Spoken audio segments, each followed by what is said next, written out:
Je suis ébloui. Beneto Dien Abi, fidez-vous.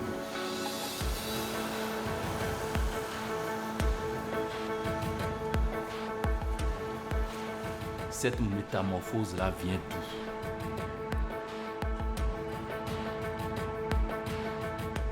Franchement, ça fait fier pour le pays. Thibodeau normal.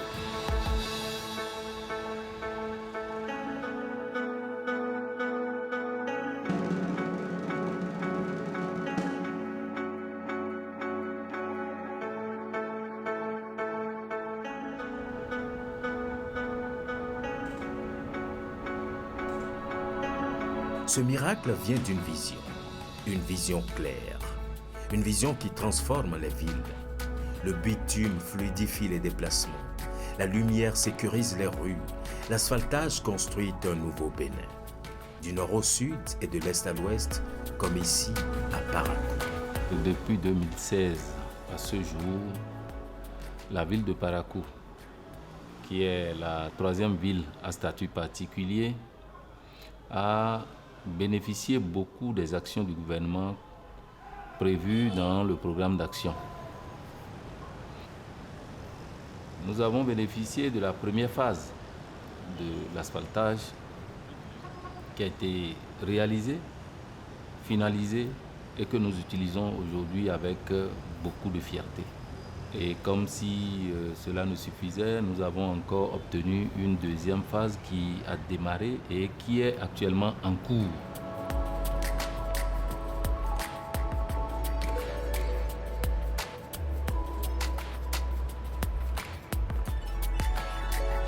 À Parakou, pour le projet asphaltage phase B 2, nous avons au total 13 rues en projet.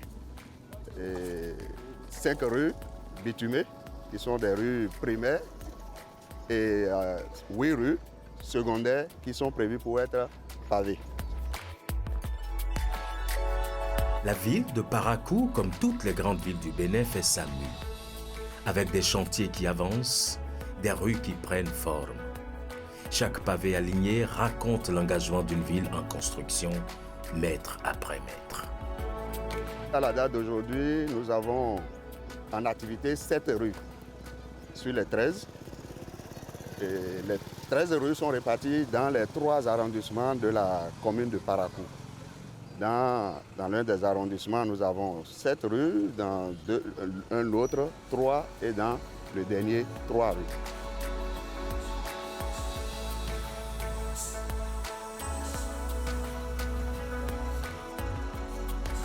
Ici, là où nous sommes, à Banikani, nous avons 6 rues secondaires et 1 rue primaire. Les travaux se déroulent actuellement dans cette zone sur 4 rues.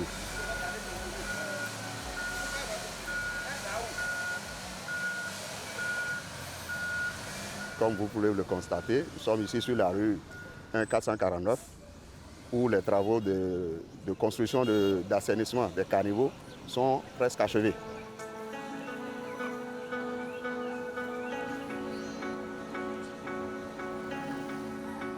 Nous avons la rue 1322, la rue la plus évoluée actuellement sur le chantier en général. C'est une rue secondaire pavée. Et là, les travaux de pavage sont en cours.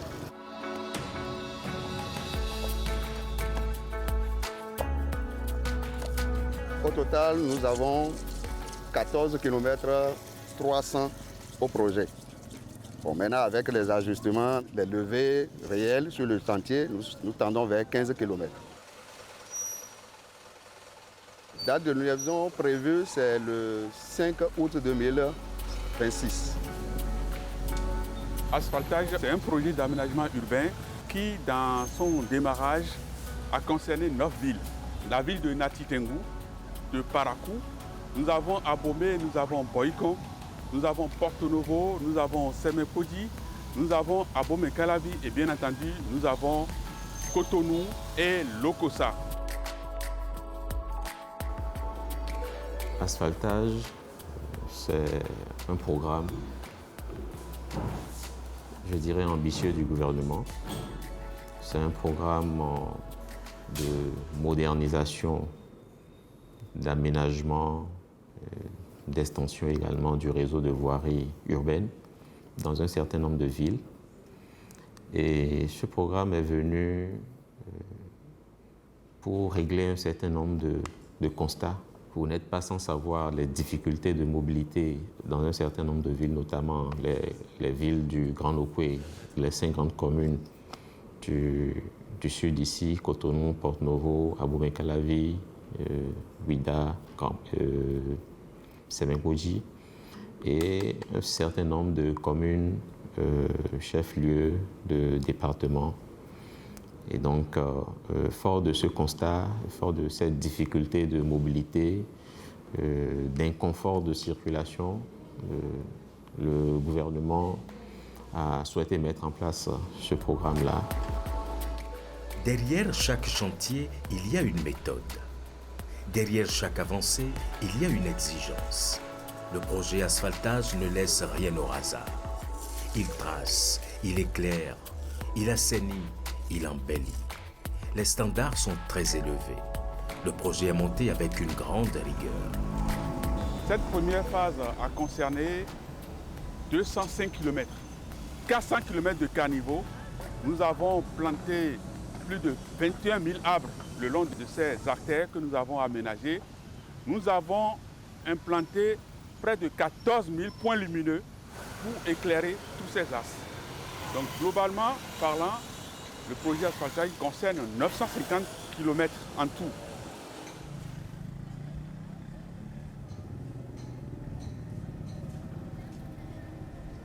Aujourd'hui, les standards ont été relevés au niveau de la totalité des infrastructures que nous réalisons.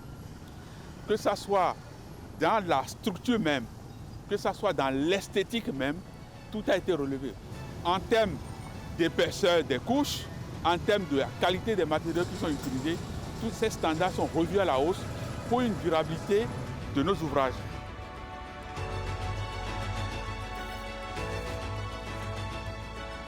Il y a des éléments préfabriqués comme pavés ou les bordures ou bien les caniveaux. Et nous avons des éléments qui font la surveillance, donc ils font le suivi de l'épaisseur du ferraillage qui est mis en place conformément au plan qu'on a validé. Et maintenant sur le terrain, il y a des fouilles qui sont réalisées pour les ouvrages d'assainissement. Donc on s'assure que les profondeurs sont atteintes et que le béton de propriété est coulé selon l'épaisseur et selon la qualité requise au niveau du contrat. Pour le bitume, il y a un certain nombre d'essais qu'on fait. Donc il y a d'abord les essais sur les différents concassés qui vont servir à faire le bitume. Et sur le projet, on a 0,4, 0,6 et 6,14. Et donc l'entreprise soumet ces agrégats-là à l'avis de la mission de contrôle. Donc nous, on fait des essais contradictoires avec l'entreprise pour s'assurer que les matériaux que l'entreprise a soumis à notre avis là sont conformes au contrat. Parce que c'est le contrat qui guide tout le monde ici. Donc après cette étape, l'entreprise maintenant soumet un laboratoire qui sera son partenaire pour la formulation du bitume. Et après cette étape, si la formulation est faite, il y a un rapport qui nous est transmis. Et nous vérifions que les caractéristiques de ce bitume-là sont conformes toujours au contrat, le contrat qui est le guide au niveau du chantier. Et après ça, quand on a mis en place toutes les couches, on commence par poser le bitume. Le chef de l'État a l'habitude de dire, quand vous n'êtes pas riche, quand vous n'êtes pas nanti, il faut bien faire les choses pour que ça dure longtemps. Parce que si vous faites les choses avec des qualités médiocres, vous êtes obligé de revenir chaque fois pour le faire et ça coûte beaucoup plus cher. Et donc nous sommes dans cette dynamique de la qualité, de la durabilité. La première phase était autour de 200 et quelques milliards de francs CFA. Cette deuxième phase est aussi dans les mêmes proportions, mais il faut noter que quand on donne ces coûts, il faut être conscient de tout ce qui se trouve dans ces coûts. Ce n'est pas que du goudron, comme on vient de dire, c'est du goudron, c'est des caniveaux, c'est des arbres, c'est de l'éclairage, c'est des pavés sur les trottoirs, c'est beaucoup de choses à la fois, avec une qualité jamais réalisée au Bénin auparavant.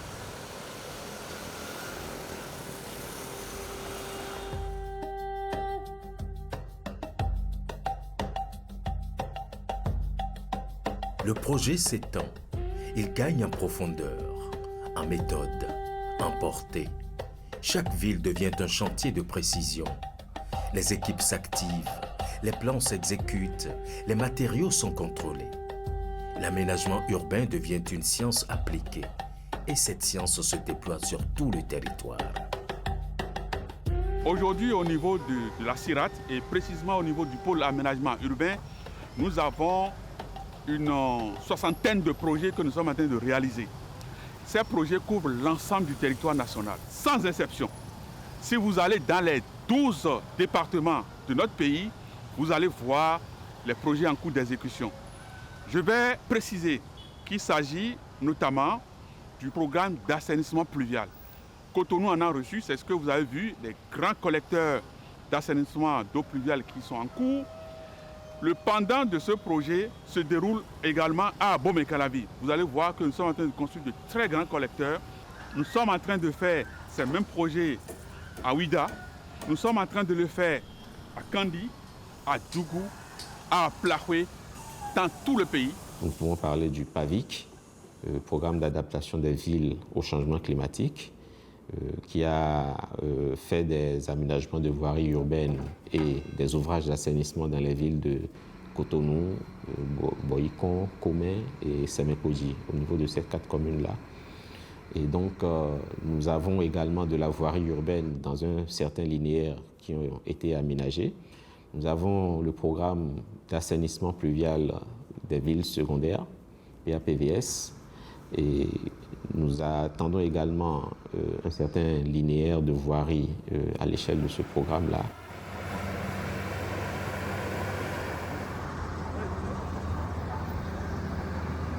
Ça arrive que lorsque on construit, que des clôtures arrivent à tomber, qu'on arrive à ouvrir des voies sur des infrastructures communautaires, et ces infrastructures socio-communautaires qui sont cassées ou des clôtures qui sont cassées, c'est prévu dans ce qu'on appelle plan de gestion environnementale et sociale, le PGS. Ce PGS, qui est budgétisé dans le projet, permet de prendre en compte ces réalisations que nous faisons pendant la mise en œuvre du projet.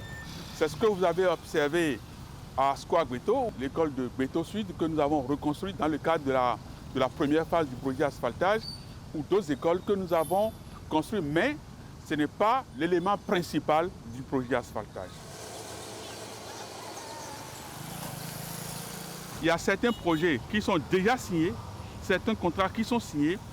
Les entreprises ont déjà reçu leur avance de démarrage et sont en cours d'installation de chantier. C'est le cas des principales villes de Monokoufo, à Plahoué, Lokossa, Azové, Komé. Tous ces endroits vont recevoir le projet. On n'a pas appelé asphaltage, mais c'est du projet asphaltage puisqu'on fait du bitume, du pavé, les arbres d'aliments, l'éclairage, toutes ces composantes qui sont originellement compris dans le projet asphaltage sont en train d'être réalisées sur l'ensemble du territoire national.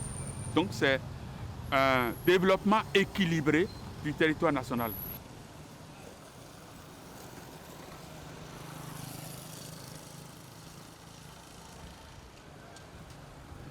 Le mouvement est lancé. Partout, le projet asphaltage est à pied d'œuvre. Les communes sont impactées, les quartiers se transforment, les infrastructures prennent forme. Le territoire se couvre de voiries, de caniveaux, de points lumineux, d'espaces verts. L'aménagement devient une réalité partagée. Et cette réalité change la vie. Les rues sont aménagées, les distances se réduisent, la mobilité s'améliore. Ce qui semblait lointain devient accessible. Ce qui paraissait impossible devient quotidien. Lorsque nous avons fait le diagnostic, depuis 1960 jusqu'à 2016, nous étions autour de 10% de voiries revêtues dans nos villes. Et aujourd'hui, nous sommes en train progressivement d'atteindre 30, 35, 40% dans certaines villes de rues revêtues. Et ce qui fait un bond spectaculaire. La vision à terme, c'est que toutes les communes soient impactées. Mais il faut prioriser. Ça a été, après analyse, plus utile d'établir la priorité sur un certain nombre de communes, comme les communes du Grand Okoué, un certain nombre de communes chefs-lieux de département, On a fait Abomey, Boycon, Lokossa, on a fait Parakou, Porte-Novo. Donc vous pouvez comprendre aisément que c'est plus important pour nous d'avoir établi la priorité sur ces grandes communes dont le besoin en termes de mobilité est plus important.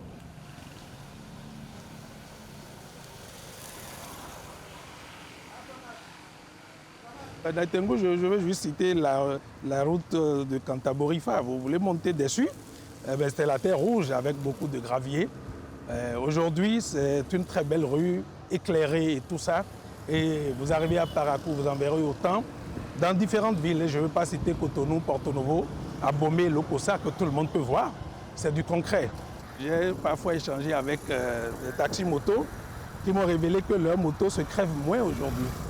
Le routement social, c'est ça. Vous faites des économies d'essence, vous économisez votre santé, c'est notre plus grand capital, parce que le fait de rouler sur des voies cabossées, des micro-traumatismes que nous faisons subir à notre corps, et qui, tôt ou tard, nous le rappellera. Aujourd'hui, nous roulons sur des routes bien asphaltées, pavées ou goudronnées, comme on dit, et les distances sont réduites en ce sens que maintenant, des voies même inconnues jaillissent de terre. C'est ça le social. Nous avons l'habitude de dire qu'on ne mange pas les pavés. Mais s'il n'y a pas les infrastructures routières, comment est-ce qu'on peut asseoir une économie? Aujourd'hui, on a de bonnes routes à Cotonou, à Abomey-Calavi, dans les grandes villes et dans les départements, les routes interdépartementales, les routes nationales jusqu'au nord. Ete, edo hui gbon fi agbe. Ti jaji no gba me. Gbon fi ale loji gbon re vivre me bi to no gba. Amo e to gan wa din yo. Eye blo fome. Re vivre abi yo me din a le buvo. E blo fi na le bi hui do bo do aso ne wa do. To ho me we. Me mo tan do. Ene on si kaje si vieux mi bon uno kaje mbosu wende ali lo e mamblu da yin gba kere we me bi tu lo kaje won gba we me bi tu mo egbe diyan mi a vo bo talon wa blo ali gbon fi bo fe lo awuzu Paris diyan oni vi mi ta won no kete you voulez o kege to lo kaje meta you voulez o kege to kaje mbo non, quand tu as tout ça là, par exemple, il y a fait quelqu'un nous confie, moi, tu confie ça, ma tafa. La panne confie, bimo, mais mon nom bien. So, bon, fond, mes filles d'ailleurs, Fiodo, c'est fou, quoi. Mais tu n'es pas, no, couton, ça va mieux. Et que n'allait nos filles, on tombe là, tu serais, mais il y a des signes, on s'en souvient pas dans le même. Kogudu ero te bo mi no gbon me ko sin to mo sin no gba bo mi no presi mi ti o de president wa e wa blotiti mi ni joni to kun fi so e wa blo mi be jacho. Si tu n'as pas un véhicule de 4x4, c'est difficile pour toi d'accéder à ta maison. Mais aujourd'hui, nous avons vu que le projet asphaltage est venu chez nous. Et ce qui a justement encore fait plaisir, c'est que de notre rue Diaco jusqu'à la rue de l'église, je crois que tout est asphalté. Je viens de Lomé. On a choisi Cotonou pour venir en vacances, se reposer. On entend parler de la place de l'Amazone. Nous voyons ça dans les télés, sur les photos. Et comme nous sommes venus, on a dit on va passer là-bas pour voir ça de nos propres yeux. Cotonou a beaucoup changé. Ça a beaucoup changé, franchement. La ville est propre, très propre.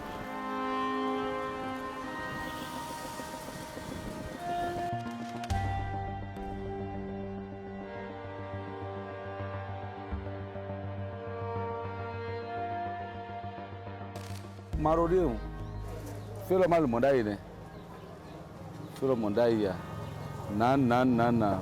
Président boa de na blo mi ka mo lo po di boy ka blo lo di o be mi na to ni ba to wa fi blo flu Déjà des bons vies d'ailleurs.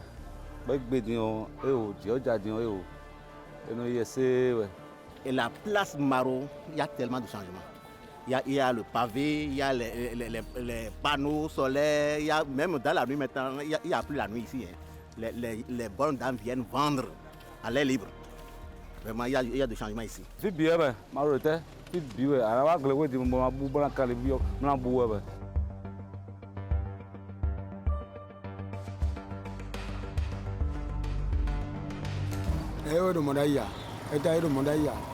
D'ailleurs, nous, à la gauche, par exemple, à la gauche, Califou, ça peut donner bon à faire le lion. Ah, et d'ailleurs, on va tout à y sombre.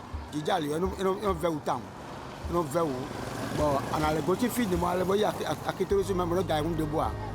Bon, disons, et on content. Et on combat tête, je vais là. Mais il faut faire la bonne combat, on a peut-être fait des bouts de nous. À tout à l'heure, dans Tino. Mais les bouts sont tous des bons. Ils sont tous Dioja les bons, ils sont bien, ils sont bien, il faut y aller. Ils ont d'autres problèmes de bien.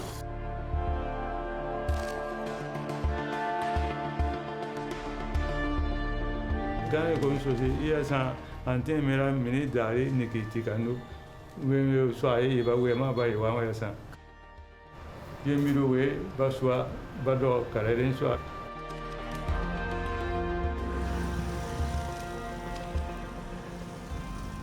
Kandi, dans notre langue, ça veut dire Kani, ce qui est doux. Et elle mérite ce grand ouvrage.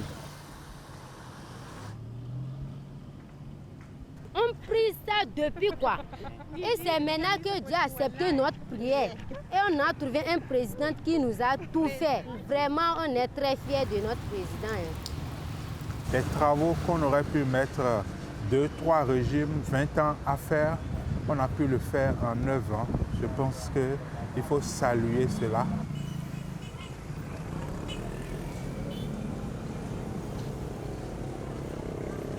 Difficultés, il y en a eu. Je voudrais reprendre cet adage-là qui dit qu'on ne fait pas d'omelette sans casser des œufs. Et je peux dire que des œufs, on en a cassé. On a dû commencer par la libération des emprises publiques de voirie, parce que justement, nos rues étaient occupées de la mauvaise manière par toutes les formes d'occupation. Tantôt, c'est des étalages sur les trottoirs, tantôt, c'est des extensions illégales d'habitation qui se retrouvaient dans le domaine public. La première étape de ce projet ambitieux a été de prendre les dispositions pour libérer vraiment, dégager les emprises publiques de voies encombrées de toute forme d'occupation. Ça a fait couler beaucoup d'encre et de salive, mais le gouvernement, avec son Excellence le Président Talon, appuyé du ministre José Tonato, il savait là où il conduisait la barque. Et donc, cette opération a permis de, malgré les grincements de dents, de déblayer vraiment le terrain pour les aménagements qui s'en sont suivis.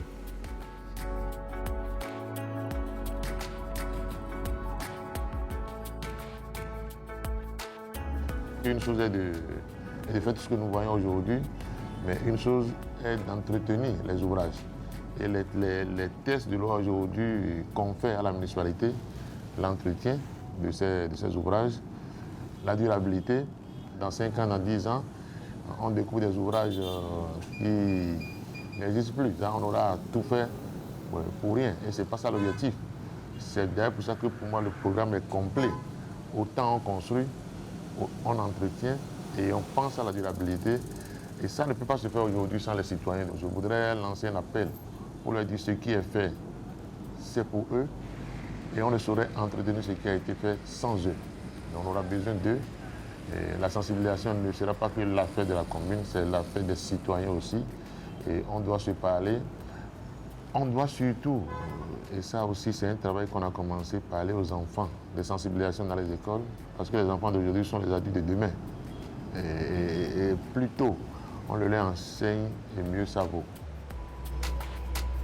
Notre souhait le plus ardent est que cette dynamique-là puisse continuer afin que les autres pays de l'Afrique, pourquoi pas du monde, puissent nous envier, savoir qu'on peut partir de rien et être vraiment développé.